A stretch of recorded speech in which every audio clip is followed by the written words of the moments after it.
crushed this receiver class. The only running back we talked about was Najee, and he wasn't even your number one guy. You had Javonte Williams as your number one guy.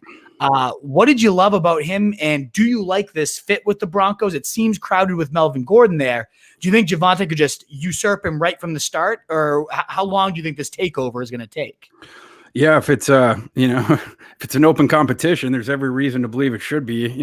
With a top 40 pick on a running back, Melvin Gordon ought to call his realtor, and maybe set up a listing there. I don't know if Denver is going to want to pay him to be a backup running back, but again, if it's an even competition, he's not going to be getting the touches. Javonte Williams is better than he is. As far as like what he's going to bring to that offense. The thing that really attracted me to him early was the what's special about it, like just jumps off the screen or whatever, is the broken tackles. He shattered the PFF record this year for most broken tackles per attempt. Like, it wasn't even like, I think he even broke the individual, the season record, even though UNC played less games than like a lot of these other teams in the past or whatever, but like, per attempt just shattered it. Very hard to tackle. But like the scary thing about him was he always had that. He ran hard and everything like that. He stays square, and the contact balance is ridiculous. He always had that, but the one thing that was holding him back before, or was, preventing his jump up, or was the thing he needed to do to jump up, was like, he came in, he was young, like he was another guy that wasn't like the most, heavily recruited or whatever. And when he came in as a true freshman, like he started getting playing time right away, but he hadn't gotten the most reps in his life, seeing the live bullets and everything. And the thing that you've seen him jump up at every year, it's the thing of like right after the handoff, when there's like the flow right in front of him, it's denoting the lane, when to cut and drive forward, right? Like, before, earlier in his career, you would see times where he would either panic and go too quick, and get, just get into a street fight that, he shouldn't have or whatever, or else the other thing that you would note with him is he would try to take the outside too much. He would just, get antsy and try to bounce it outside. What you notice each of his seasons as he progressed was like got better at not only the patience but denoting the vision to know when to put that foot in the dirt and exactly which lane to go through. That's what really played his game up, because when Javonte gets scary, it's in the second and third levels. That's when he's a fucking nightmare to tackle. Right. Like, when he's behind the line, now you got 11 defenders between him and it's not as scary. But once he's back with the smaller defenders, now you got a problem, because now you're going to have to bring 2 or 3 of them to get him down. And so like, the more he gets out there, the more damage he's going to do. Miami saw this, when they played them in November or whatever. That was one of the most impressive collegiate running back seasons, or single games and performances combined with Michael Carter. They just absolutely destroyed Miami. And so it's that stuff. That's why you've seen his game coalesce here. And the other thing I'll say very quickly about him is, some people have sort of poo-pooed his third down utility. I don't think that's fair. I don't think it's right either. Earlier in his career, he didn't play much on, in passing situations, because even though he signed with UNC, he just so happened to sign with them at the same time that Michael Carter did. Michael Carter, I comp him to Clyde Edwards-Helaire. They're basically the same size. They have the same game. Carter was the best receiving back in this class, right? And so,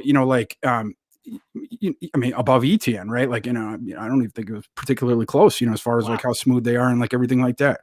And so like, earlier in the career, when you're looking for, field time to give to Michael Carter, this special, receiving back prospect, you're going to give it to about the passing downs, and you're going to have Javonte work on, the early downs. And so, that's not particularly surprising for, Javonte's true freshman, true sophomore season. What you saw, nearing the end of his sophomore season, and then for sure during his true junior season, was he usurped Carter as the blocking back. And last year he did well as a pass blocker. And the other thing was, whenever they threw him the ball, he acquitted himself well.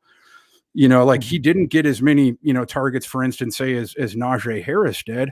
But then again, Alabama didn't have Michael Carter, right? So, Alabama had to throw Najee Harris the ball that, like, if Kenyon Drake had been on those, like, Najee Harris wouldn't have gotten throwing the ball quite as much. They still would have thrown him the ball up, but not quite as much. So, Javonte as a receiver, I think is very underrated. His hands are good.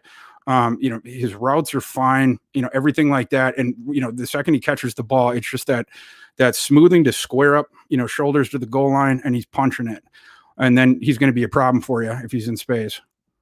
Absolutely. And that last point about his receiving, so crucial too, because Pat Shurmur, the offensive coordinator there, has historically loved his bell cows, whether it's Saquon, Dalvin, Steven Jackson, dating back to like Trent Richardson when he was the only relevant season he ever had was under Pat Shurmur. It's like this guy loves to feed his backs.